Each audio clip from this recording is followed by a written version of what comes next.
My name is Julie Schumacher-Cohen. I represent the University of Scranton as Assistant Vice President for Community Engagement and Government Affairs, so very glad to welcome you all to tonight's program. We are here tonight to learn about and discuss the findings of a new report, The High Cost of AI, How Data Centers Are Reshaping Pennsylvania's Energy Landscape, which looks at the impact of AI and data centers on their environments and on utility and energy costs. Come on down, there's still plenty of space. This comes, of course, as we know, communities across northeastern Pennsylvania face an unprecedented number of data center proposals that would have long-term impacts on the region. And as residents across local towns and counties are engaging in civic engagement to safeguard their communities in inspiring ways. And I'm glad that some of those residents are present this evening. I also want to recognize elected officials who are present, including Lackawanna County Commissioner Bill Gaughan and State Representative Kyle Donahue. Thank you for being here. To share the findings from the report, we have representatives from 3 environmental organizations, the Clean Air Council, Physicians for Social Responsibility Pennsylvania, and the Clean Energy Group. In addition to these groups, we have a number of other offices and entities that are co-sponsoring, so the University of Scranton, the Office of Community Relations, our Ladauto C Community Engagement and Ecological Education subcommittees, and I'll say in a moment what we mean by Ladauto C, our Environmental Studies concentration and ethics across the curriculum, and our partners at Marywood University's Environmental Studies program and the IHM Sisters. So let me say a little bit what we mean when we say Ladauto Si for those who may not be familiar. All 3 of the Catholic sponsoring organizations are a part of that worldwide initiative. Ladauto Si is a papal encyclical that Pope Francis shared in 2015, and in it he sought to address the ecological crisis, arguing that environmental degradation and social injustices such as poverty are intertwined, they're interconnected.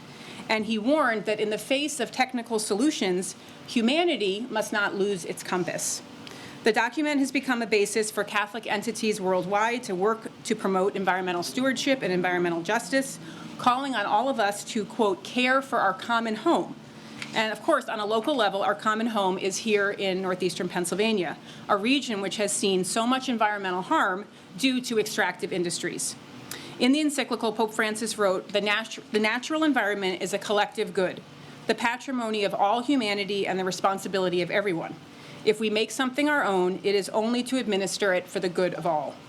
So these are important words as we consider, again, the impact of AI and data centers on local communities, and we have environmental experts on this pressing issue to lead us in discussion tonight. I'm going to introduce them each in the order that they'll speak. They're going to each present on different aspects of the report, and then they're going to be able to take your questions and have some back and forth. So first of all, we'll have Eva Morgan. She is a climate advocate and organizer who until recently was a project manager at Clean Energy Group, a national nonprofit dedicated to accelerating the equitable transition off of fossil fuels. At Clean Energy Group, she worked on advocating for the retirement of peaker power plants and replacing them with renewables and battery storage. She's currently the energy organizer at Sierra Club, Massachusetts. She came the furthest today for this event, so we're glad to have her. Then we'll have Eleanor Breslin, who works as an attorney for the Clean Air Council, where she helps communities fight against the negative effects of fossil fuel production and to ensure people can breathe air that's free from pollution. She's done extensive pro bono work in her 20-year legal career. She's also the chairperson of the Tinicum Township Board of Supervisors and the chair of the Bucks County Planning Commission Board, and she came from Philly, so maybe the second longest. And then Josephine Gingerich. She's the Health Advocacy Outreach Coordinator at Physicians for Social Responsibility PA. She's local to NEPA. She's collaborating with communities across the state to address industrial pollution. In her prior work, she was a petrochemicals and pollution community organizer across 3 states and a habitat restoration specialist working with conservation agencies. She has a degree in biology and chemistry from Western Michigan University. Once we move into our Q&A, we're also going to have with us a moderator who is a colleague here at the University of Scranton, Dr. Joanna Hopper. She came the least far from her office a couple blocks away. She's an associate professor of political science at the University of Scranton with an expert in subnational environmental policy.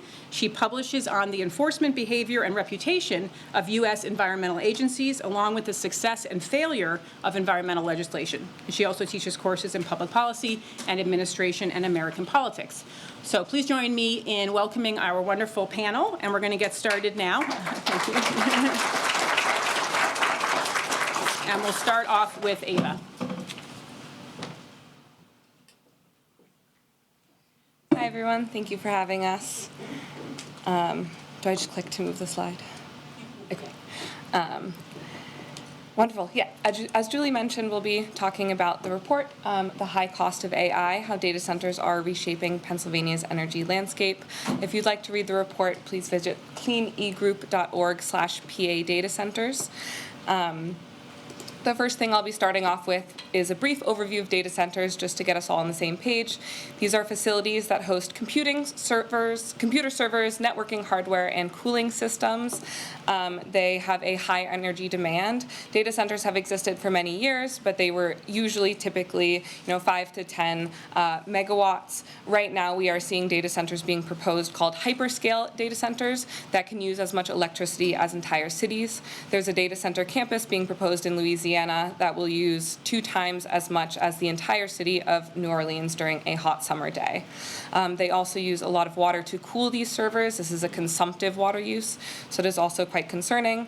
And the development of these hyperscale data centers, the proliferation of the proposals is increasing exponentially due to AI and the hype around AI. And we all see it trying to be integrated into everything we do on the internet. And so that is driving all of these proposals of these hyperscale data centers that use massive amounts of energy on the gigawatt scale. And so this is a map of data center proposals by Frac Tracker Alliance. I'd recommend you visit this map. As you can see, there are a lot of data centers clustering in this East Coast region through Pennsylvania and Virginia all the way down to Louisiana and up top with New York. Data centers tend to cluster based on fiber optic cables and also based on undeveloped land, energy, infrastructure, as we see here in Pennsylvania. And yeah, so we can see them definitely clustering on the East Coast. A little overview of PJM interconnection, which I'll be talking about throughout this presentation. The U.S. is broken up into regional grids. They are operated either by an RTO, Regional Transmission Organization, or an ISO, an Independent System Operator. PJM, which is right here, which is where Pennsylvania is, the grid that Pennsylvania is located in, is an RTO, and it encompasses many different states. It encompasses Ohio, Pennsylvania, West Virginia, Maryland, Delaware, New Jersey, Washington, D.C., and also parts of North Carolina, Kentucky, Indiana, Illinois, and Michigan. So all of this area is part of the same regional grid. And so because these states can import and export energy with the surrounding grid, we see that Pennsylvania exports a lot of energy into the states surrounding them within PJM. In 2024, this is the data from 2024 on interstate electricity trades.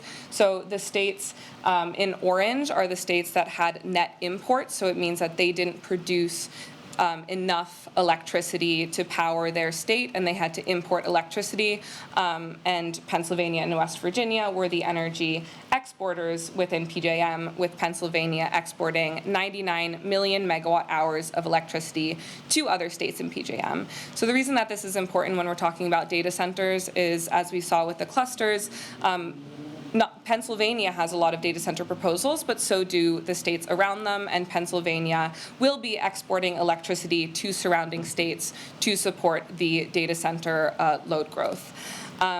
We know that Pennsylvania is the second largest gas producer in the country. It's on the Marcellus Shale, uses a lot of fracked gas to create that energy that it uses within the state and exports, and it's also the third largest coal producer.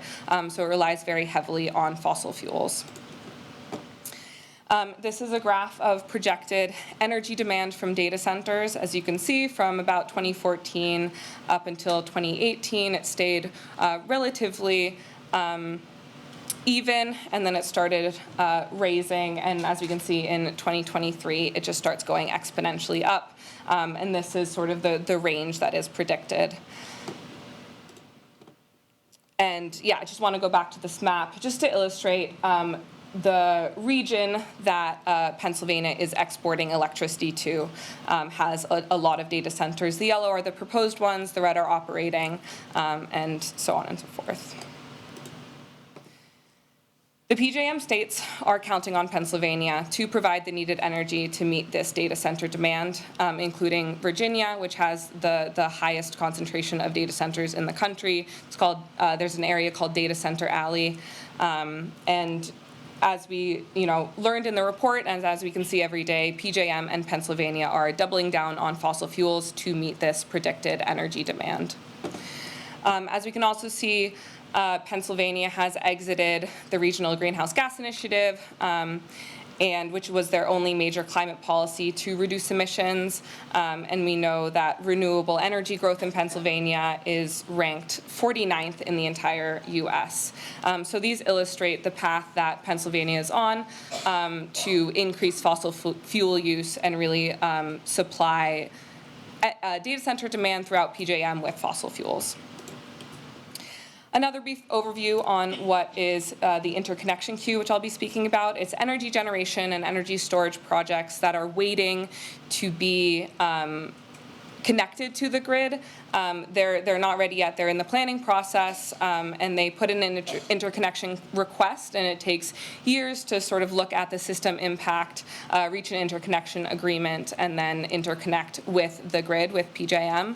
And so what's necessary to note with PJM is there have been major delays in the interconnection queue. There are some energy generation projects that have been waiting in that queue for 5 years. And another really important thing about PJM's interconnection queue is this was as of late February. Solar, wind, and batteries made up 96% of the generation in PJM's interconnection queue.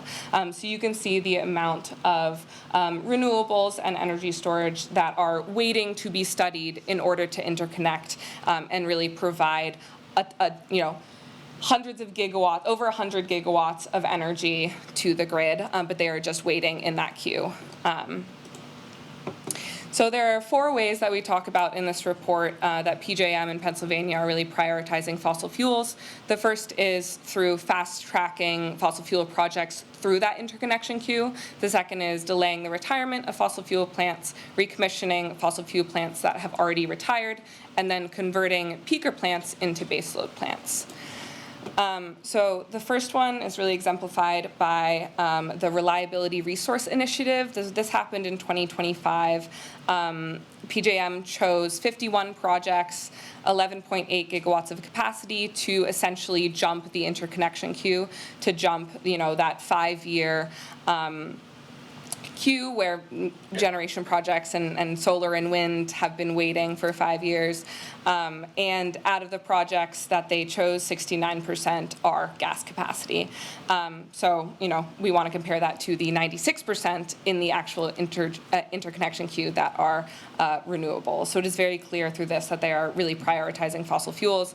Another interconnection fast-tracking initiative is the expedited interconnection track, which the first is happening this year, and they're planning to select 10 projects per year. It's clear through their eligibility requirements that they want to prioritize fossil fuels. 250 megawatts of capacity indicates that it's going to be gas, coal, and nuclear that they are trying to push forward through this interconnection tract. They are also delaying the retirement of fossil fuel plants. There have been emergency orders from the Department of Energy to keep power plants from retiring, and have also allowed them to run past their air quality permits. We know through a variety of different lawsuits against the DOE that the emergency orders, it may not actually be an emergency. These plants may not be needed to keep on. The DOE just wants to keep them running. Usually power plants retire when they are not economically viable to run anymore, and that money gets, costs the ratepayers. And so a study found that keeping these power plants that need to retire online will cost between $3 and $6 billion by 2029. And again, that cost is covered by ratepayers, and within ratepayers in PJM, that is $730 million. And 60% of the plants that were slated to retire in 2029 2025 have been kept running. One example of this is the Eddystone Generating Station. It was a former coal plant, and now it is gas and oil. It was set to retire in May 2025. A DOE emergency order forced it to keep running in May, in August, in November, and again in February to keep running until this May, and it is likely that they will issue another emergency order. And this specific plant will cost ratepayers $70 million annually to keep online. They're also recommissioning already retired fossil fuel plants. One example of this is the Homer Generating Station. It was a coal-fired plant that retired in 2023, and it is now being turned into a natural gas plant. It's 4.5 gigawatts of capacity, which is absolutely massive. It is 7 gas turbines, and the slated purpose of this is to power data centers.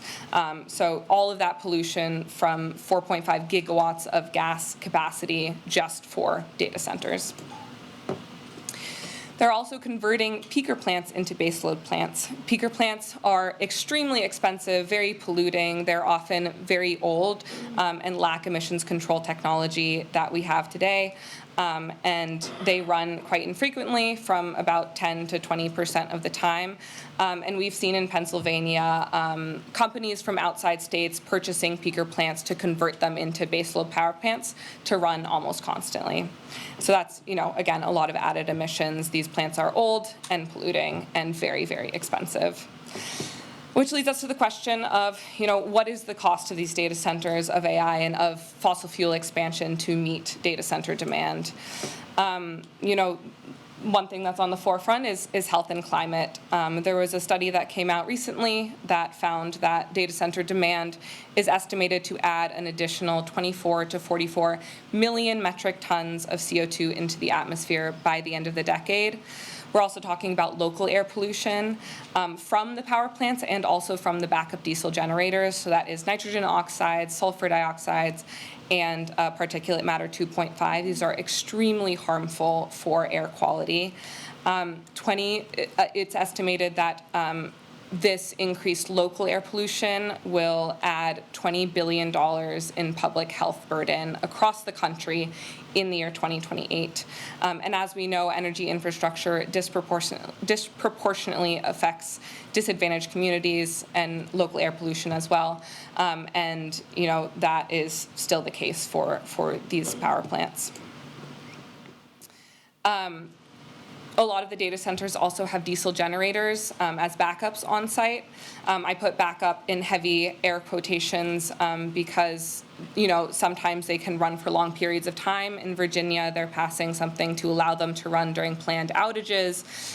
These are right on site, so next to neighbors, and diesel generators have a really high air pollution burden. In Virginia, there are 1,937 diesel generators that have been approved to power data centers. And I know we have some folks from Archibald, but the initial proposal in Archibald for the cluster of 6 data center campuses, there were 450 diesel generators proposed to provide that backup power for Archibald. You're putting your hand up, is more than that. So over 1,000. This is, outdated data. So over 1,000 diesel generators proposed as backup power. And again, backup in heavy quotation marks because, they have to test and they're also approved a lot of times to run during times outside of that emergency designation.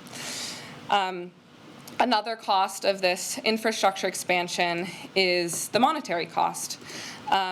When a data center interconnects to a grid, oftentimes the cost is socialized among ratepayers because it is a transmission interconnection because of the amount of capacity that a data center needs.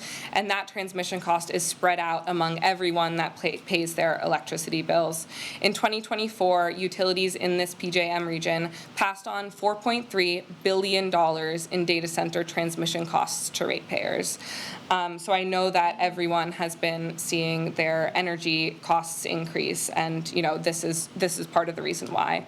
Another part of the reason why is because of PJM's capacity auction. So this auction is held 3 years in advance to get commitments. It's held every year to get commitments for PJM from their energy suppliers, and the clearing price has been, skyrocketing for the past 3 auctions. And even with this record number, PJM didn't meet their reserve margin for reliability.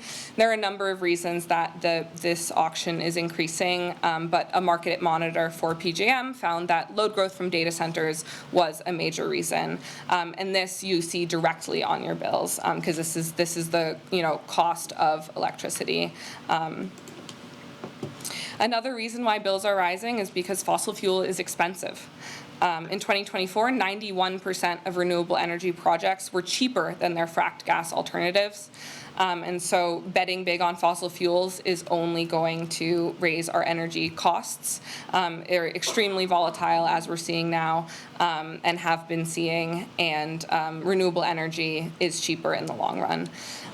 One example of this is the Homer Generating Station redevelopment project. They're reporting a capital cost of $2,222 per kilowatt, which makes it one of the most expensive power plants in the country.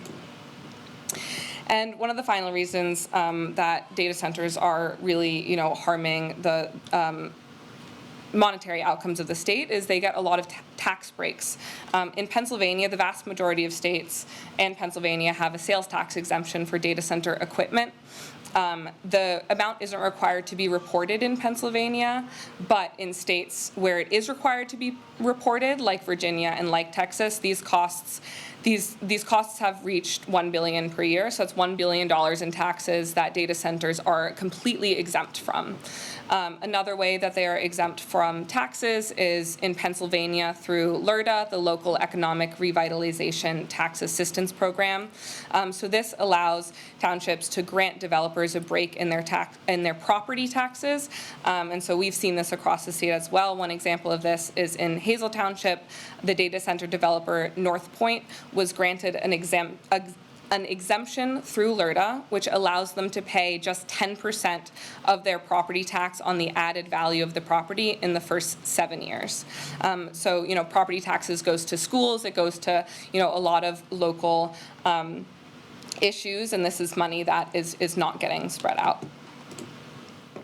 So I just want to end on the overestimation problem. So as you can see, the estimation of data centers is, data center demand is that it's going to exponentially rise. And we've been hearing, this may be an overestimation.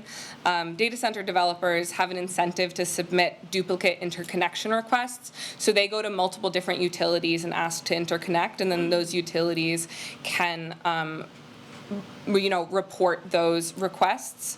And so one developer can add to energy demand, estimation that's not actually there. Data center demand is depicted as less flexible as it potentially is. These third-party data center like aggregators, they want to be able to offer a data center that is on 100% of the time, and so they're claiming that the demand is inflexible. And then also utilities are not subject to the risk of overestimating load growth. The ratepayers are.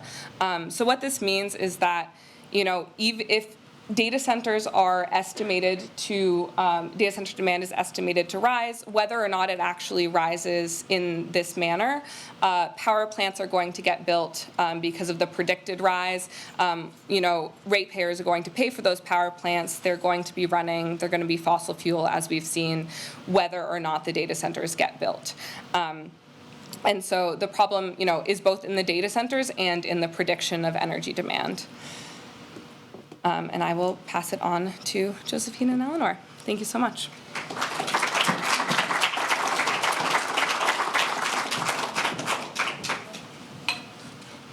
Okay.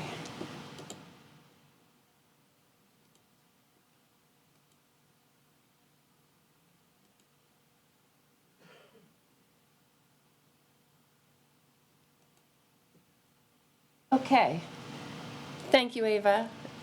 My name is Eleanor Breslin. I'm a senior attorney with Clean Air Council. So Eva gave us kind of the context that is existing within Pennsylvania and beyond in talking about PJM. Let's see. That's where I want to go. Just need to see. There we go. So wherever there are data centers, there's a big demand and draw on water. In terms of environmental impacts, water is one of the more significant areas where data centers impact communities.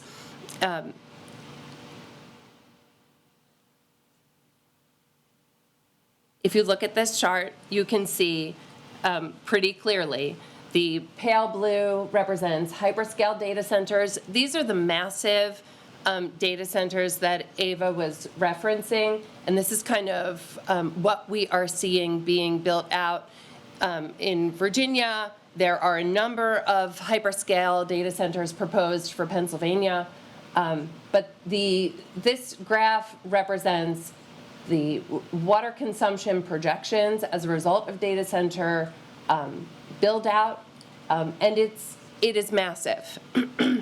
Why this is significant is because with data centers, they need potable water.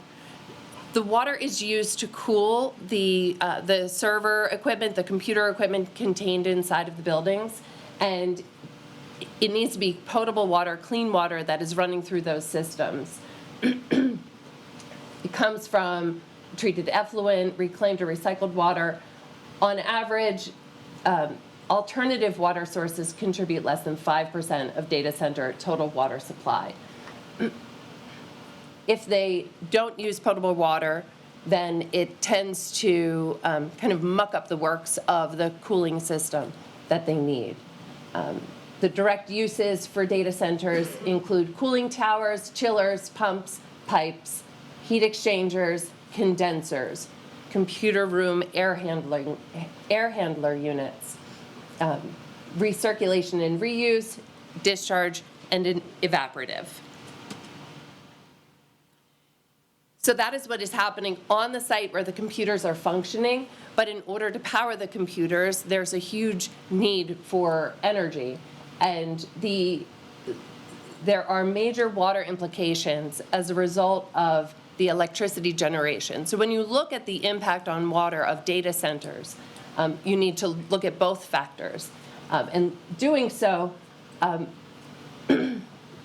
makes it reveals just how water intensive these uses are. So the most recent data we were able to find is unfortunately from 2020, but as of that date, which is before this huge surge, it was forecasted to use 700 billion gallons of water a year.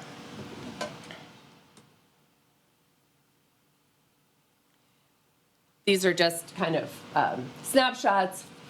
For every megawatt hour of electricity produced, there are 11,857 gallons of water used.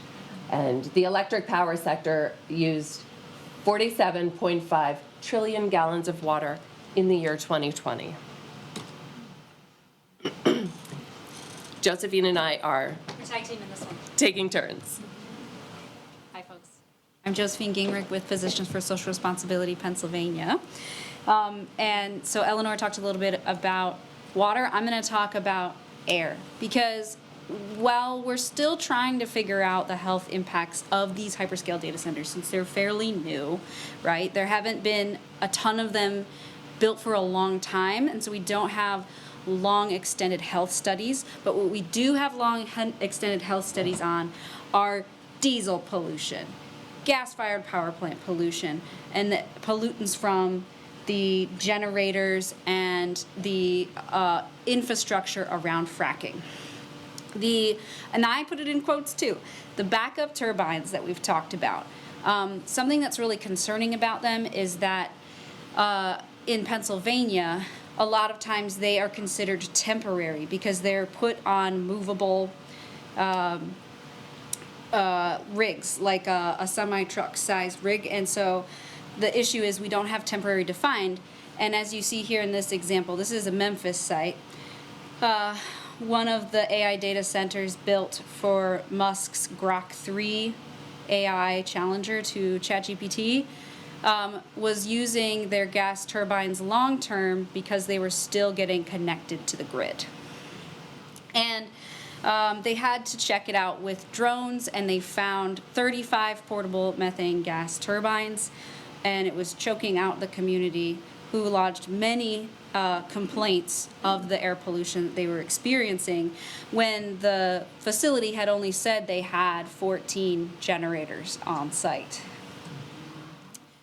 By 2028, based on the projections, data centers can contribute to roughly 600,000 asthma cases a year nationwide and 1,300 premature deaths from that condition. Data centers are, in Pennsylvania, majority going to be powered by gas-fired power plants. There's also nuclear, and we can be talking about the health risks of modular nuclear reactors and other untested equipment folks are proposing. But estimates show that through 2030 at least, gas is going to be the primary source. Pictured here is your local dystopian space station, the Lackawanna Energy Center.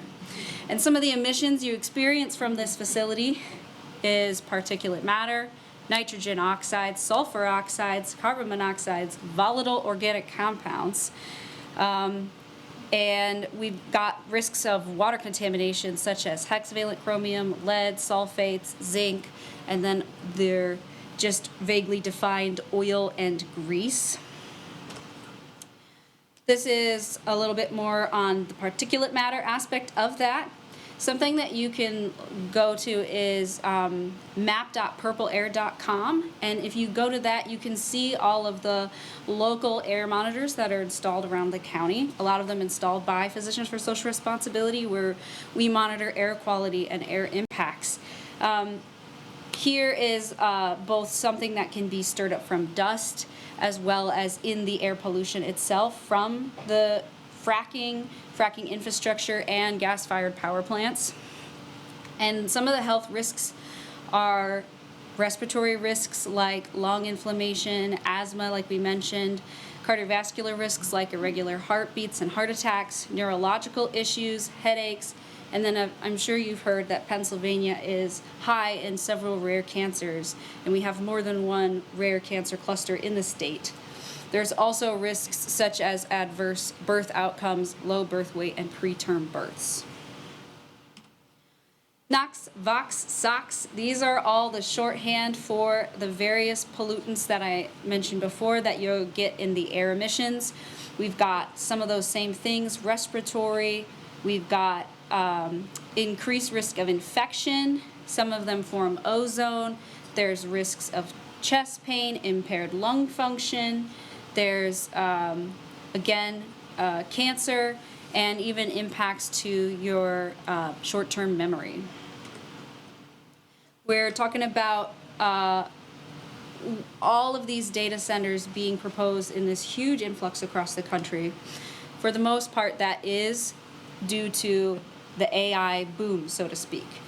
AI is poised to drive a 160% increase in data center power demand, and I'm here to say right now, we do not need all of these hyperscale data centers. We are not benefiting from this proposed AI boom. Who is going to profit from this? This is going to be the billionaires. This is going to be Amazon. This is going to be OpenAI. These are the folks pulling these strings. You know from the right to know requests that we've been getting, the shell companies that are developing these facilities, but you can see all of the communication between Amazon and our state government. And while yes, we need small 5 to 10 megawatt data centers, we have those. And when you build those, for example, there's one in Wilkes-Barre, built right downtown. It's also an office building. You can go there. It's not disruptive. It powers their local internet provider there. We don't need these data center campuses that are not even going to benefit society as a whole. There are potential risks from AI, the technology itself, and I'd like to describe AI for a second. This is generative AI, right? These are large language models. It's not actual intelligence, artificial or otherwise. And you'll hear AI thrown around a lot, and is very much an umbrella term being used for several different technologies. But the one that's causing a lot of this is that generative AI, which can lead to things like job loss.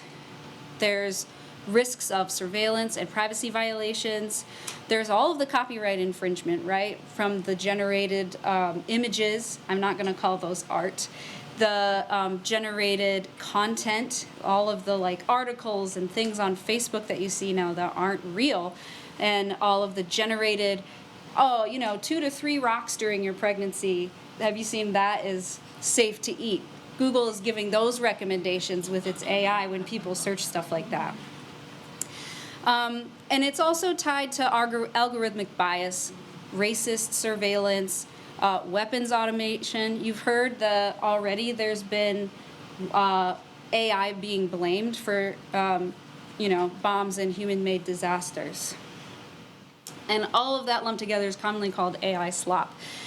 So while this technology is new and there could be some potential benefits that come out of it in like the medical fields, that could be focused on and studied at a small scale rather than this rush to build all of these things across the country using all of these resources that put our health at risk. And I'll pass it back to Eleanor for regulatory and legislative solutions, and then you'll hear from me again. Yes.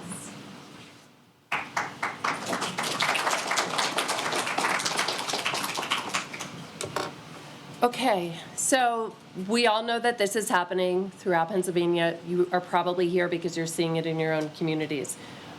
What can be done about it? To put this kind of in, to give you some context in terms of what laws and regulations might be applicable to what is happening or proposed in your communities, we have energy laws, which, including the Energy Independence and Security Act of 2007, the Federal Data Center Enhancement Act of 2023, which I believe is contains the first federal definition of data center in a law. We have the recent executive orders in 2025, and for the small nuclear facilities that Josephine referenced, the Atomic Energy Act of 1954 would apply. There are also federal environmental laws, including the Clean Air Act, the Clean Water Act, the Safe Drinking Water Act, and the National Environmental Policy Act. Under our current federal administration, there is active promotion of building out of data centers and AI facilities nationwide. There is also interest in limiting the ability of states to regulate this industry. That is a tool called preemption, and our federal government is, there was an executive order in December of 2025. The federal government is looking to use preemption to prevent states from making laws to regulate this industry. And we are seeing some interest in doing that at the state level, preemption in Harrisburg of local municipal decision-making. So at the state level, we do not currently have an industry-specific law or comprehensive regulatory scheme yet. When I looked today on the General Assembly's website, there were 26 bills or co-sponsorship memos that mention the word data center.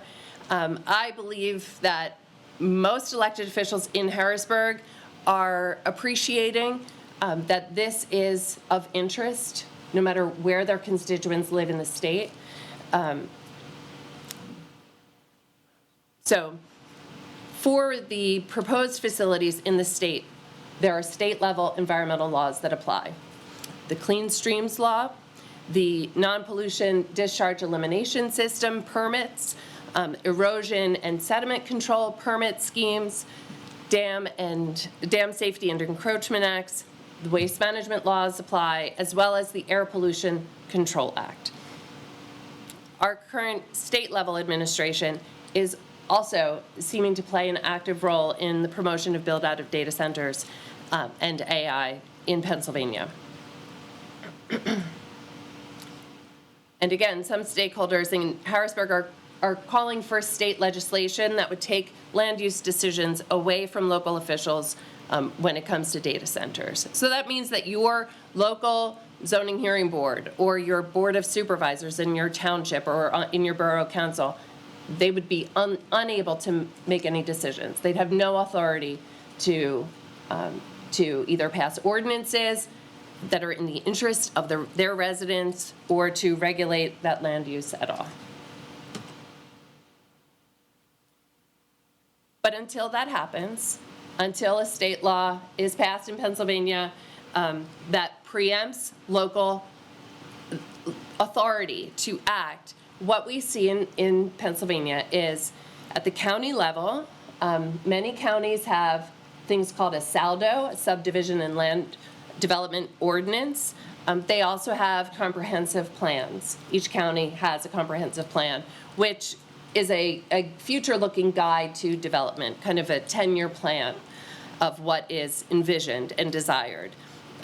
Most counties don't have kind of the traditional land use zoning ordinances that I think many of you are probably have become familiar with the ordinances in your municipality.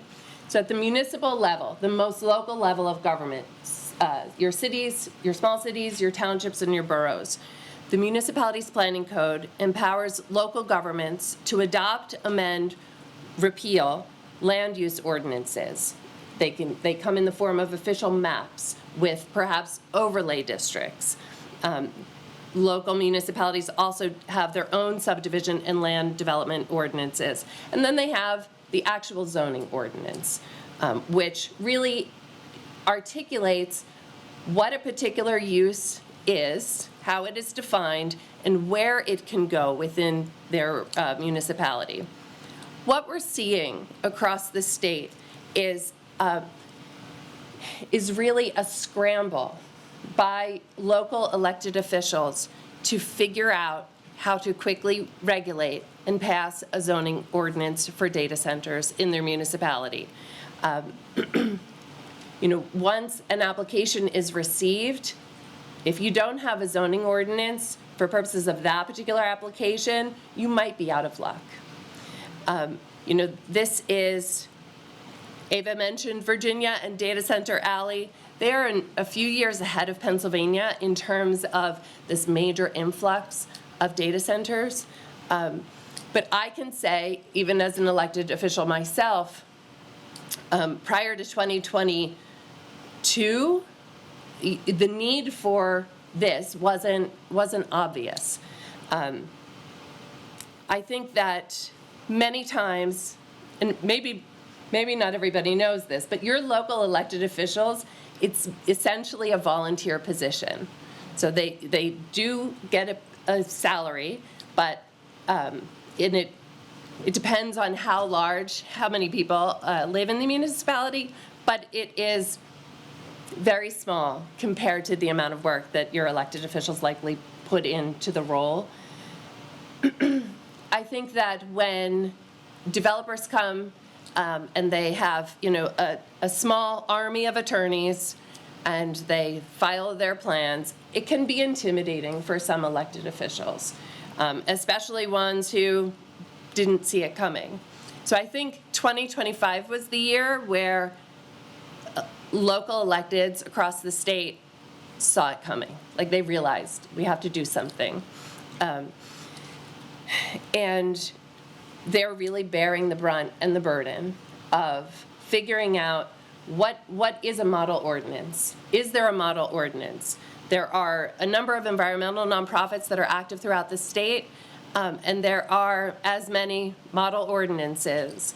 So you have these local elected officials working closely, hopefully with their solicitor, trying to assess which of these fits their community best, how do they customize it to make it even better for their community, and to do all of that and, comply with the public notice requirements, comply with the hearings on the draft ordinance, the proposed ordinance, and to do all of that before they receive an application filed within their township.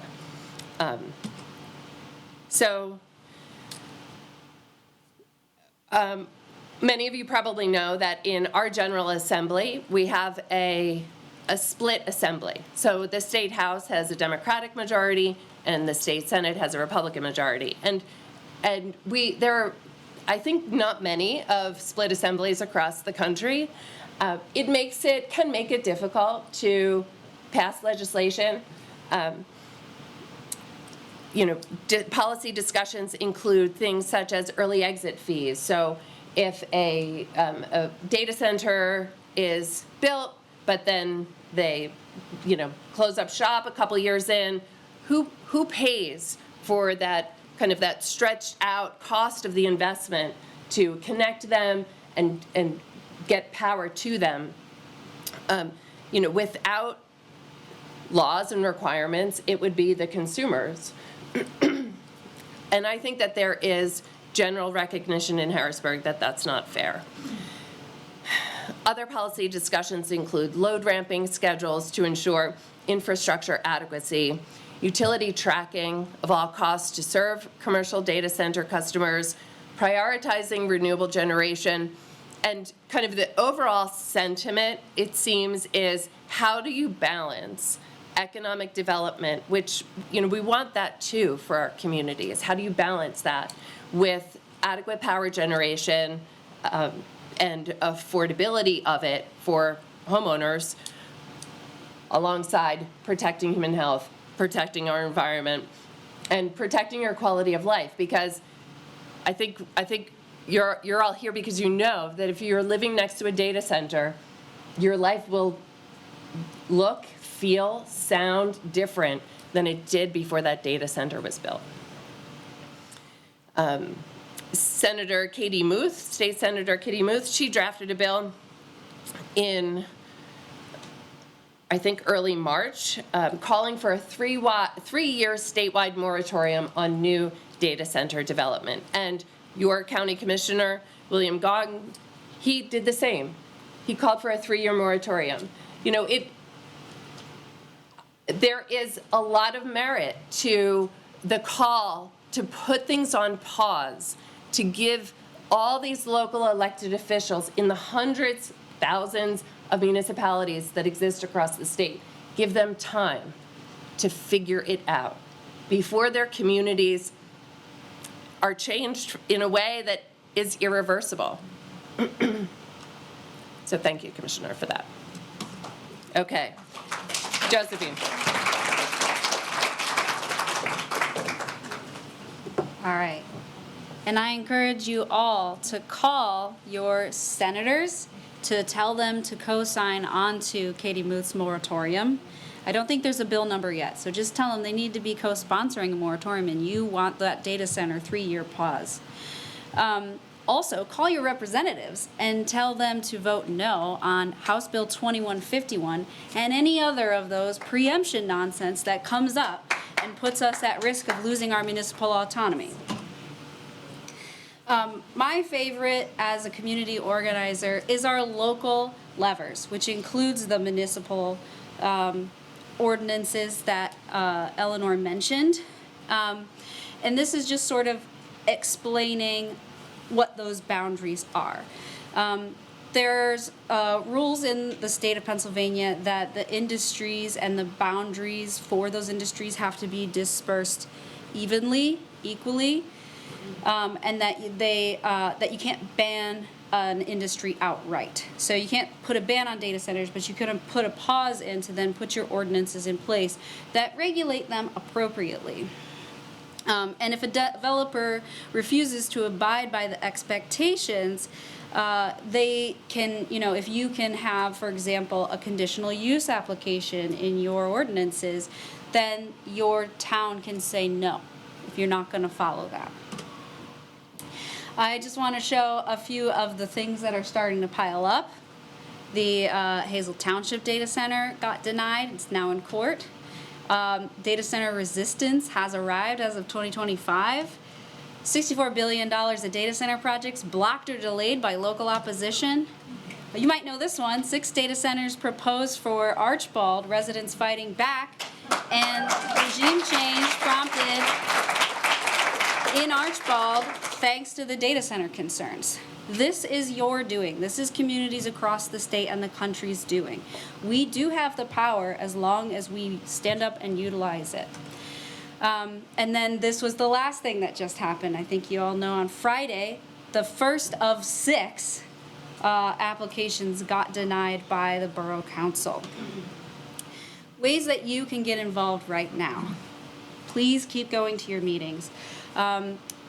Physicians for Social Responsibility Pennsylvania has a calendar on our website, and there will be a link in a second that you can subscribe to. It's just going to give you alerts when there's another meeting coming up. If there's one that's not on there, you can submit it. It's just a crowdsourced, tracking all of the community meetings across the country on data centers, hearings, township supervisors meetings, planning commission meetings, all of that kind of stuff we're trying to put in there where data centers are being proposed.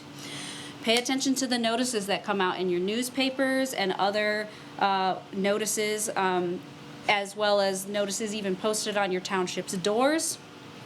File right to know requests. If you need help filing a right to know request, the Office of Open Records of Pennsylvania has a form. It's really simple. You just send that sucker with what your request is. I recommend doing several small ones rather than letting them deny one whole big several requests. Do a few of them. Again, if you need help, PSRPA can help with that. Share your information with each other. We have had folks in one community speak to another and say, wait, you're using that lawyer? We've been seeing problems with that lawyer over here, and preventing law firms from playing both sides. Ask your township supervisors questions, your borough council questions, ask your county commissioners questions, see what they know, and figure out where you can inform them. Get appointed to open positions on your own boards. And if you are so called to do, run for a local office, because it's like the example in Archbald, it's the folks putting the people who were concerned about this and took it seriously into power that actually got something done to prevent that onslaught. And obviously, 1 of 6, there's more coming, and that's why you got to keep that energy up. And I want to recommend, as far as model ordinances, like Eleanor mentioned, I really like Food and Water Watch's model zoning ordinance, and then Physicians for Social Responsibility wrote a quality of life ordinance that you can have put in tandem with your zoning. So if your zoning fight's going down in one way, you can put in a quality of life ordinance that would regulate what's called environmental nuisances, air, light pollution, water pollution, and it would apply to all industries the same across the town. And that is also a way to help deal with something that's maybe on your border or affecting residents that you don't have the same kind of say, or it's split amongst townships. That's one way. The quality of life ordinance is a good way to go about that. PSRPA.org/data center. If you want one of these signs, we have, I think, about 50 of them for free yard signs at the door out there. So grab one on your way out next to registration. Daisy's got one up for everybody to see. Snag one of those. Don't forget, though, there's little stakes right next to them. Grab a stake so that you can stake it at home. Information here is a map of all the proposed data centers across the state. Take a look and see where your friends and family live and be like, hey, you need to be getting involved at your local site.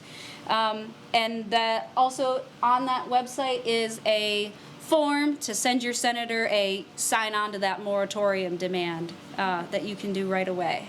And I think we're ready for questions if folks want to ask us questions. Thank you.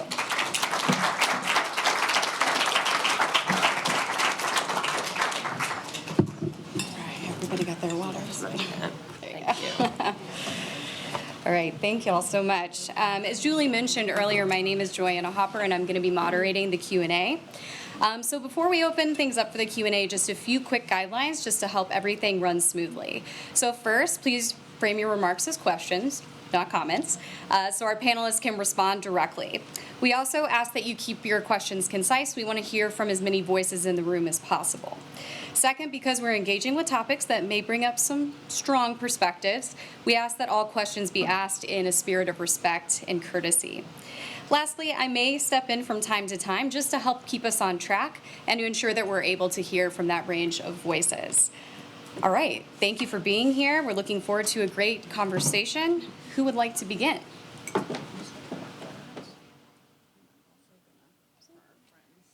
Yeah, there we go. Anyway, got you.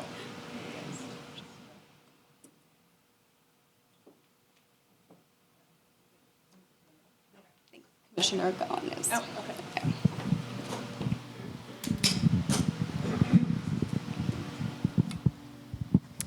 Thank you very much for the presentation. I thought it was really informative. So I have a question. At one of the data center hearings, and I can't remember which one because I've been at so many of them, like everybody else here, but one of the developers said something really interesting, and I'm just wondering if you have experienced this yet.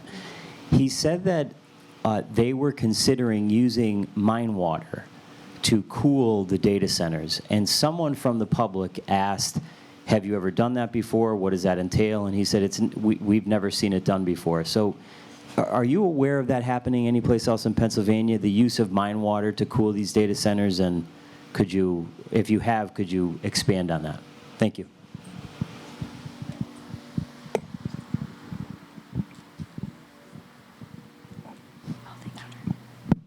All right. So I haven't heard of another actual case of the mine water being used, but I've heard that proposed at other hearings. I have heard at a lot of these different hearings, and this is something I've seen at data centers, but also with other like fossil fuel related companies like plastic incinerator facilities that have been proposed in the state prior. They propose and then talk about the technology as ifs that haven't happened yet. I went to the recent, one of the Wildcat conditional use hearings where they talked about all of the 500 and some generators proposed just for that facility. And they were like, well, but that's the worst case. We may have improving technologies in the future that would make us need fewer of those. But then why are we building all of this stuff and rushing if the technology isn't even really tested and sorted out? Because the evidence points for the water question that, again, like Eleanor mentioned, it's expensive for them to use non-potable water because it degrades their equipment and they then have to replace it. It's not in their best interest. So there's a lot of risk and unknowns related to trying to use mine water, especially with the heavy weight of these facilities on top of mines. These particular kinds of buildings with like racks and racks and racks and racks of servers weigh an incredible amount, and then we've got stories of that on top of unstable ground. And then, yeah, the diesel fuel stored up on the mountain. Like, there's just several unknowns there that I'm concerned about. Other questions? I think right here.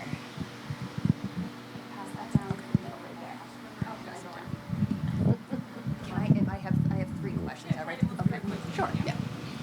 I have a question regarding, I think it was Vox, Knox, and SOX that you said you had that significant list of all of the horrors that we're potentially looking at here.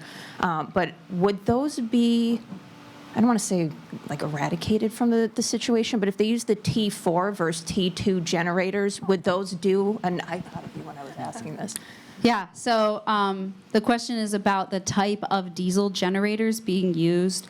T2 are much cheaper, much noisier, and much more polluting than T4. It would technically reduce the amount of air pollutants by using the more efficient generators. But the slide that you're referring to, I was talking about a lot of the fossil fuel generation behind it. So diesel is fossil fuel, and it's one of the dirtier ones.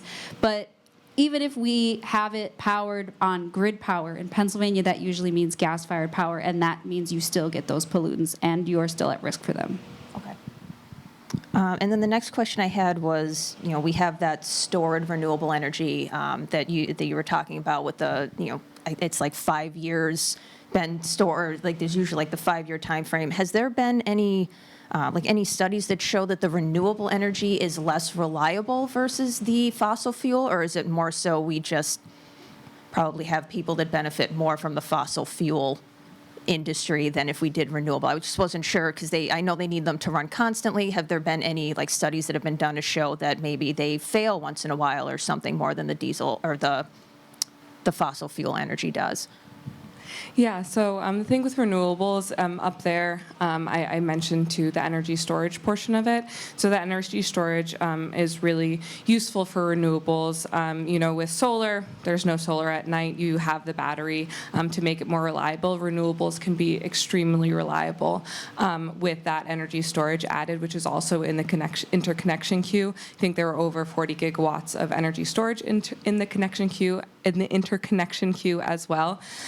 So, I think it is the latter. It's that, people are really pushing fossil fuels hard because of, as Josephine mentioned, these tech billionaires that are going to make profit off of it. Renewables would be able to power the grid with the necessary energy storage, which is also, in the interconnection queue. And I think.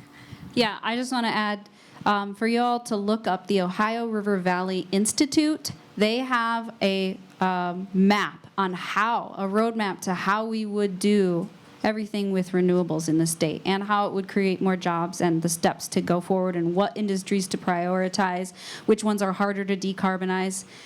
So if you look up Ohio River Valley Institute decarbonization, it will spell it out for you there. And the last thing I was going to say is, as we have increased disasters related to climate change, whether it's extreme weather events, you'll see that a lot of times when the power goes out and power plants are damaged, solar, for example, and some cases wind, it can get damaged but still operate versus a power plant gets damaged and it's down and out for a while. So in that way, it also is a little bit more reliable in some circumstances when we have these disasters. And then my last question was regarding the moratorium. So I know that this might be more opinion-based in the answer with it, but my concern is that we're seeing this being put, and Bill, this is not you because I know you're with us, so this is not for you. But for any other legislation that's kind of being put out there with any bills or anything, do you think it's more performative because it's an election year versus actually something coming from it? Because that's my biggest concern is that, they're hearing us now because we'll be at the ballots in November and then the polls in November, and then once it's past that point, we're kind of just on our own again. Yeah, I'm not sure if it's all performative, but the reality, given the split General Assembly, is that even a good bill where there's consensus, it will be hard to get passed into law. I mean, I think that the call for a moratorium lasting for 3 years, applying statewide, is extremely wise. If you were to go onto the General Assembly's website and look at what has been proposed, 26 different proposals, they all touch on different things, right, with their own nuance. It's because it's complicated. And the time is needed in order to identify kind of the best path forward for Pennsylvania and build consensus around that. I have a question about one of our last data center conditional use hearings in Archbold. One of the developers mentioned that they're not going to use any water. It's going to be an aerated system. Is that the right word? Adiabatic cooling system. Is that a real thing? So I can tell you about it. Okay. So yes, it is a system that exists, but not how they're sort of portraying it. You need to bring water into the system to fill it up. You then periodically need to bring additional water in.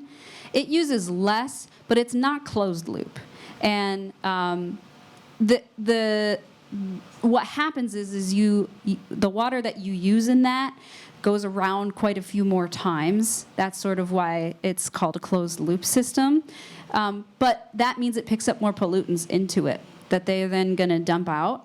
And they say that they're going to filter it on the way out, but I would be concerned and would want to know way more about the filtration system. So a good question to ask would be, what is the impacts to the water on an open versus closed loop system, keeping in mind that there's no such thing as a closed loop system. Questions? Right here. Thank you all for the presentation, and thank you for going through the PJM too, because that's something that gets lost, I think, and that's super complicated. And on the moratorium front, I do think, and I'll say this as a state representative, it is sort of performative to say that, because there's a reason that there isn't actual legislative language yet. It's because there's legal issues that need to get right to make sure that it actually does provide the protections that's being promised. There's legal opinions out there now where a moratorium would basically just apply to new projects moving forward. So anything that's already gone through the process wouldn't stop that. But right now, the greatest protection we have is in our local zoning ordinances.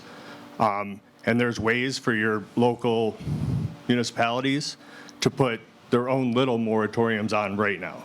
So for example, the city of Scranton introduced legislation to update their zoning ordinance, but hasn't done it through final passage. That essentially starts a 12-month clock where they have to come up with a zoning ordinance. So that's essentially a 12-month pause. A developer can't come in and say, we want to build one here, because they're in the process of renewing their zoning ordinance. Another protection is regional planning and regional zoning, where you have municipalities get together and one takes one use, one takes another use. Scranton's involved in that right now with Dunmore and parts of the Abingtons. And so Dunmore will cover Scranton on landfill, Scranton covers the Abingtons on heavy industrial and so forth. So there's that as well. There's also a way for them to create a 6-month clock by doing a municipal curative amendment instead of a developer curative amendment. But that's a race to who files it first. If the municipality does it first, that gets priority. If the developer does it, that gets priority under current law. But you did mention, and I do have a question, I'm getting there, I'm sorry. But you did mention, the importance of model ordinances, and you did mention opposition to 2151, which is my bill. Because it's basically just a model ordinance to give a tool. We've gotten a lot of feedback, and we've now amended it where it's in the local government commission, which is a legislative body. It's not an administrative department, to give an optional model zoning ordinance. And it's supported by the PA Boroughs Association, the Sierra Club, Penn Future, Penn Environment, Clean Water Action, Conservation Voters. So could you just explain your opposition to it, I guess? Sure. And I don't know if anyone else wants to add, but I can share. I will share with the caveat that I'm not our policy guy, but I will try my best to explain. So we're concerned specifically because of who's going to be writing this ordinance, which would be DCED. Okay. And if they wanted to put out a model ordinance, they don't need legislation ordering them to do so. So we could just, there are model ordinances out there right now that people can be using. Our concern is if it's put in the municipal planning code, it's then considered default. And it's not in the interest of the community members when it's written by the folks encouraging developers into the state. And I know that our person looked at the amendments and that we were still opposed to it. Yeah. Other questions? Right. Hi. I was just wondering if you could talk a little bit more about, I guess the best way I could put it is the zone of impact with these data centers. I know that obviously the local community in the exact immediate area is going to be the most affected, but I live over in Pike County, so I was just wondering what the potential implications would be for that area if one of these data centers were to come up in Lackawanna, around here. Do you want me to go again? Okay, because like, don't let me hog this. So I'll start with your air quality could still be impacted.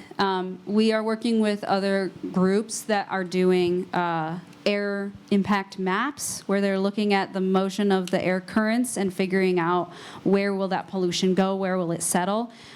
If you notice, low air quality days are a lot of times when, like in March, when it's like cloudy and a little bit rainy and misty, and you get an inversion effect where the pollution, instead of going up, goes down and then hovers in the valleys, which is one of the reasons Archbald is so at risk, because if they get an inversion and those generators are on, it hovers down in the valley and chokes out everybody instead of it blowing out further. You will also see likely an impact to your electricity bills. Something that I don't remember if Eva mentioned, but so you have two pieces on your electric bill. You have the supply charge, and then you have the delivery charge, the distribution charge. And those charges are socialized out across all of the ratepayers, and the data centers that are proposed, even though they're not built yet, need to be considered when they're ordering the next year's worth of electricity on the auction. And that's why we're seeing it go higher and higher. So that portion of your bill, don't know if you noticed that PPL just recently settled a rate case where they were trying to increase rates on that portion of the bill. And thanks to PSRPA and some others, they settled to reduce what was going to happen there. And that's public information now, right? That's out in the news. Okay, good. Sorry. So they agreed to large load customers being separate because of that concern. So the electricity bill, the air quality is a risk. And then depending on where your waterways are connected, if the water gets polluted, that could also be a risk to you.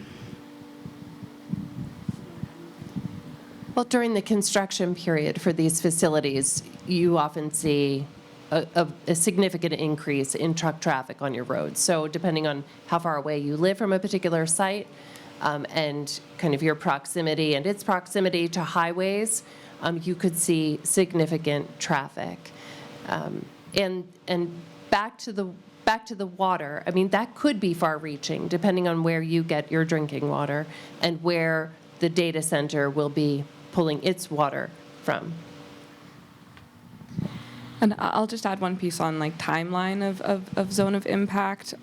These new infrastructure projects for utilities can be spread out across 30 plus years. So, even if as I think you mentioned, or one of you mentioned early exit fees, even if, a data center pulls out, if a power plant still gets constructed, if the transmission lines still get constructed, you could still be on the hook 30 years down the line for that construction. Just do a quick follow-up. So Josephine had mentioned the purple air monitors. You can get one and set it up, and then you will have a baseline on your air quality at your home. Everyone should do that, especially the folks in Archbald. You can also get your water tested. It is important to be able to establish causation, that a particular business activity has affected your water if you're on groundwater. So you can also get your well tested. And that's a smart thing to do kind of on a, semi-annual basis anyway, but it is really good to have that baseline. Yeah. And I just thought of one more thing of impact. I'm sorry. I will wrap it up. So I mentioned the air and the water impacts are something that we have a lot more data on, but there's research coming out on the sound, the noise, and the vibrations as well, and that it's miles away that are still impacting. And in Virginia, there's some evidence that it impacts your heart health, your circulatory system, let alone your neurological health. If you look up something called data centers and infranoise, you can learn about the nausea, vertigo, and other very unusual things that are happening to folks living by hyperscale data centers that are being measured in infranoise. Go ahead. Thank you very much for coming tonight.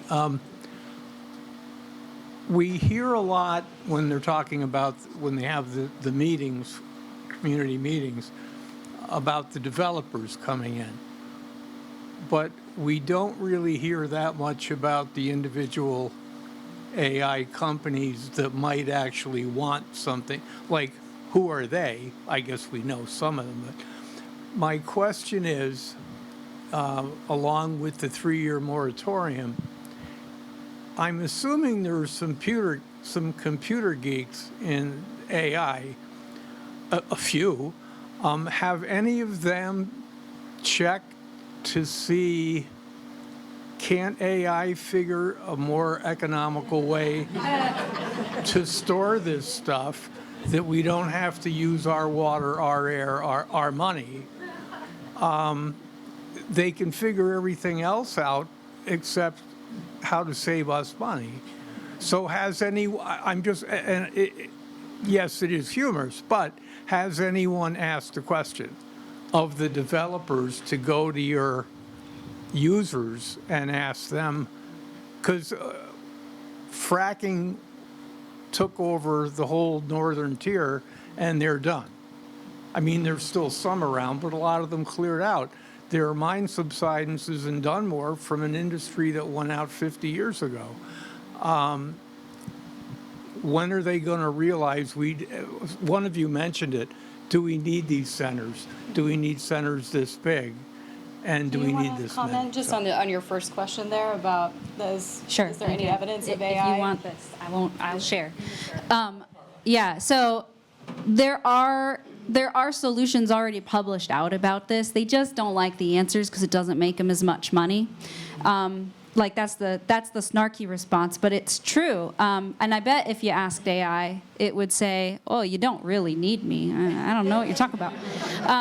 But so I actually spoke with an AI researcher on like where the technology is headed, and he said that like some of it is trending towards small language models, which are much more energy efficient.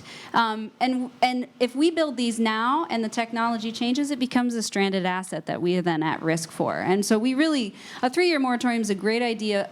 Also, because it'll give the technology time to see where it's going to go. Like you can already see in China, they built a bunch of these, and a bunch of them are half built and stopped or unused and empty because they picked the wrong graphics cards to build it for, and they rushed it, and they didn't really need it. And it's going to be the same here if we go this way. And to your question about who are the customers, how do we find out? Eva had a slide of the Homer City power generation station, which is about an hour east of Pittsburgh. Those tall stacks that were in the picture they were brought down about a year ago. But that is proposed and permitted to be a 4.5 gigawatt fracked gas-fired power plant for a data center campus. And as of about a month ago, they don't have any customers. As a month ago. But we have also heard that some developers are asking stakeholders to sign non-disclosure agreements. And we have also heard that some elected officials and some local government, even larger than local, are signing non-disclosure agreements. Commissioner Goggin, did you include that in your letter? Yes. So Commissioner Goggin, in addition to calling for a 3-year statewide moratorium, has also, in a letter I believe addressed to Governor Shapiro, called for the prohibition of elected officials for signing non-disclosure agreements. Because the reality is elected officials answer to the people.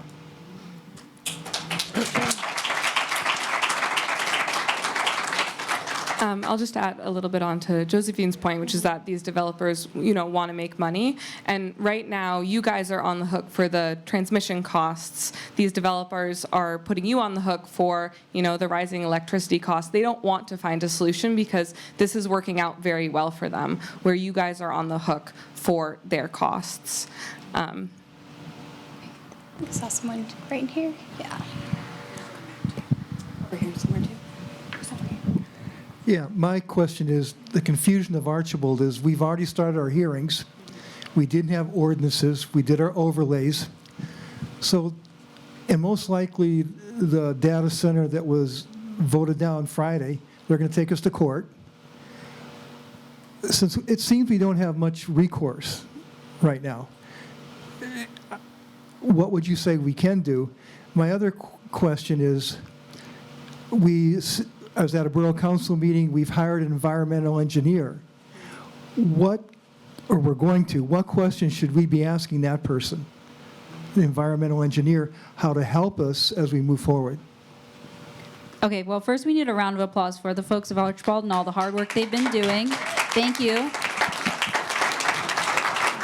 You're leading the way in the state, and it's critical to push back like this. And I've had so many other communities reach out and be like, how do I do what Archibald is doing? So thank you for what you're doing. You are in a little bit of a tight spot, but what you have been doing is a good strategy so far. Putting the pressure on your borough and replacing the officials was a great start. You can update your ordinances still. So you can update your zoning ordinances to still have setbacks in them and other limitations. It will only apply to new proposed facilities, but if something gets rejected and has to reapply, they have to then abide by the new zoning ordinance. So putting something in place is a good idea. Like I mentioned earlier, you can also, at the same time as looking at zoning, you can put in a quality of life ordinance, also called a nuisance ordinance, and that typically applies to everybody, and it applies to things already there. They're not necessarily grandfathered away from it. It's like one of those laws where you put in, oh, your grass can only be so high, and then someone comes around and issues you a fine if it's too tall. You can say, okay, nobody, not a single industry can have decibels more than this at night. And then you can issue a fine to the data center if they do get built and violate that. That's a protective ordinance that I recommend. I hope that you can prevent them from coming in, but if not, then there might be some ways to prevent them from operate or punish them if they are operating outside of your ordinances. Installing baseline air monitors and like getting your water tested is a good one too, like Eleanor mentioned. And then for your environmental engineer, get your mind maps. See if they can look at the mind mapping and what's going on there. Look at the watershed as a whole. Look at what kind of rare, like Class A trout streams and other types of sensitive species that might pop up in a PNDI permit. Is it a permit? PNDI application. With the Pennsylvania Natural Heritage Program, they can show what's sensitive and what would be at risk in Lackawanna County. Bats, for example, is another endangered species. Already started cutting down trees. I know, right? And one of the reasons that we've seen that rushed in a few places is because the cutoff date's in April for bats, and so they're trying to do it now, even though bats, especially with climate change, don't abide by a specific date on the calendar. I better not move into those trees yet. It's not April yet. Does anyone have other things that they should ask their environmental engineer? Can I just add something? Don't go buy air monitors if you're in the Archibald. We already have at least 20. Yeah, that's what. Look on the purple air map. We've put a bunch. So you have baseline and more because we've been monitoring the landfill and the gas-fired power plants. So you don't have to go out and get monitors, but you can contact us if you want. Yeah, and you can see what those monitors are saying on the website. That's live updates. Just one more question. Is there momentum in the state for the state to take over local government? Well, they've attempted it a few times, which is one of the reasons we're so leery of new things that are coming up, even if they're, potentially not as they seem a little bit innocuous. So House Bill 502 was one where they were trying to take away the municipal power and give it to a board that would, make the decisions for reliable energy projects, which they get to decide what that meant. There was another one. What was the name of the other one?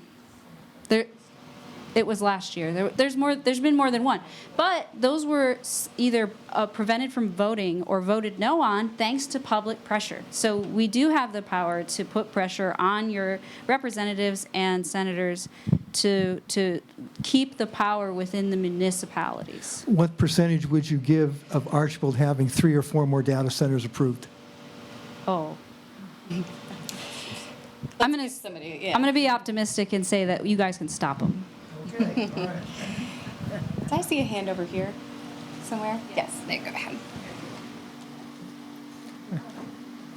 I was wondering with the data centers and when they're getting the water for cooling, are they allowed to tap into ground wells, or are they allowed to get access from rivers? And if so, this is kind of 2 questions. Are they allowed to compete with just people living in the area for that water? And I guess after they use that water, are they allowed to just discharge it back into where they got it without filtering it? Or if they do have filters, is there a certain standard they need to meet? Yeah, I can partially answer that if someone else wants to add. So yes, they can just tap into groundwater. They can, it depends, they have to get permits for this stuff, right? But they can drill a well on site, or they can, make an agreement with a local water authority and get their water from the same source, Lake Scranton, for example. And then they've been talking about using river water at some of these facilities. Again, it would have to be up to the standards that wouldn't degrade their equipment, or they're probably not going to do it because it'll be expensive, or it won't be efficient. And then they'll need NIPD's permit, which I'm trying to remember exactly what it stands for, but it's a discharge permit from DEP. And that's something we've been able to stop other entities from getting. There was the Encina pyrolysis plant they tried to build out in Northumberland County. They kept getting that one sent back for being poorly filled out as far as their application. And they were saying they were going to filter it and that it would be cleaner than when it came into their facility. But I don't think that there's strong enough regulations on the discharge that I would be comfortable with that. Did you want to add? No. Right over here. I think we have time for one last question. Yeah. You made several references this evening to Virginia. What happened in Virginia? It sounds like all the things that could happen here seem to have happened already there. What happened to the situation there? I'll start, and then if you want to add. So it's especially noticeable in Loudoun County, Virginia, which is known as Data Center Alley. Part of it, the reason it became sort of an epicenter was because of a super large, strong, high fiber optics cable, as well as its proximity to DC. So there was the need for the high-speed internet, and then there was also the interest and the draw.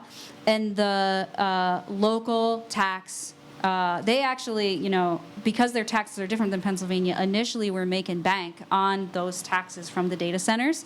And it just came in quickly without that much regulation, kind of like we're seeing that threat here. But what then happened is homes were, bought, the first few went in, they were so disruptive that people left and moved, or then sold to new data center developers, and it was like a domino effect. And more data centers were built until whole towns were pretty much replaced by data centers. There's actually an ongoing tour to Data Center Alley if someone wants to go do it. There's a map you can look up and do the route and get a sense for yourself what it's like to be next to one of these things. There's a group down there called Clean Air Virginia or something that also is doing air monitoring and it's looking at the impacts of those. Yeah. And I think there's also another group. Is it Loudoun County Climate Action? I'll look it up. Yeah, I think that's right. Yes, that is the grassroots organization that came together, full of residents, just like you are all doing in your communities. I spoke with a couple of folks from that organization, maybe third quarter of last year, asking them, what do you now wish you had all considered, and your elected officials, what do you wish they had thought about before allowing this to happen to your community? And his without hesitation, his answer was, I wish that we had thought about how we're using the land and affordable housing, because there is only so much land. And this community is, it has been forever changed. It doesn't really look like a residential community anymore. There are, so much of it is covered in these huge buildings full of servers. With regard to what it's like there in Virginia, a mile away they can hear the humming, a mile away. And it's nonstop. It goes all day, all night, 7 days a week. The state legislature in Virginia has realized kind of what their state policies allowed to happen, and they commissioned a study on this Loudoun County climate action. They have a webpage. If you go there, there's a link to the study that the state legislature commissioned. They are pumping the brakes on the continued build-out in Virginia, or calling for that at least.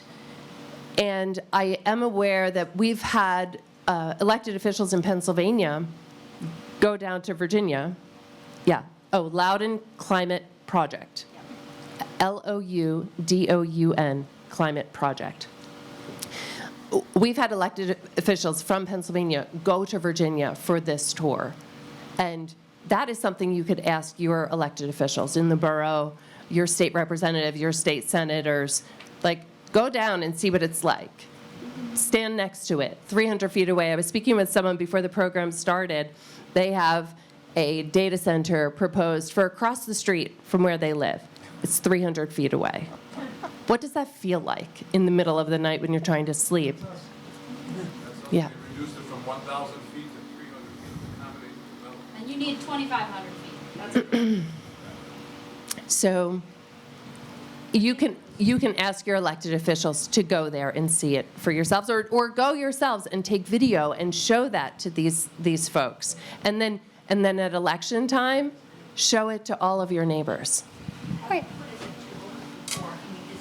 You can just go, yeah. Ours went, or Archibald went, and I believe that they just saw like a one building, like it was not what we're actually looking at in Archibald, so it makes it look like, oh, no, this isn't all that bad, and then it's not what is being proposed here, so that's why I wanted to see if you could just go on your own.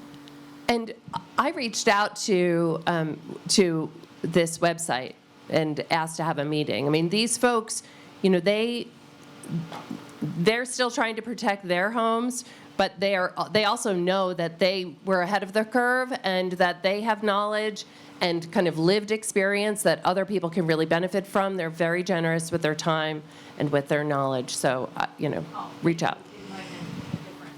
It could have been. I think we have time for just one last question. Okay. Yeah. I have a question about this economic development stuff. Has anyone addressed, in your experience, a way of them making responsible for what's left behind? I mean, northeastern Pennsylvania, I feel like, and I'm not from here. I live here, so I've been told. There's many of us probably. But when I looked at this area, you had coal, you have fracking, you've got the landfill. I mean, good God, it's just like, what do they do? Look at this area and say, oh, here's a good spot. There's a bunch of dumb people here. I don't know. But every one of those industries leaves such ravage in their background. It's like everybody's in this get-rich gold rush. And it's like nobody thinks about what happens after they leave, the destruction and who pays for it. Who pays for it? Yeah, we've heard people say this is the fourth industrial revolution, and so they're hoping to treat us the same way the previous ones have done. So we need to come together and put a stop to it. Thank you so much. Eva, Eleanor, Josephine, thank you so much for being here this evening. Thank you to our sponsors, to the audience for coming out tonight. As we close, I want to remind everyone that education is powerful. It's the cornerstone of democracy. And I encourage you to keep learning about this issue so that your voices can be heard, but also so that you can then represent the voices of so many people who go unheard. So thank you again for being here. Have a great evening. Thanks so much.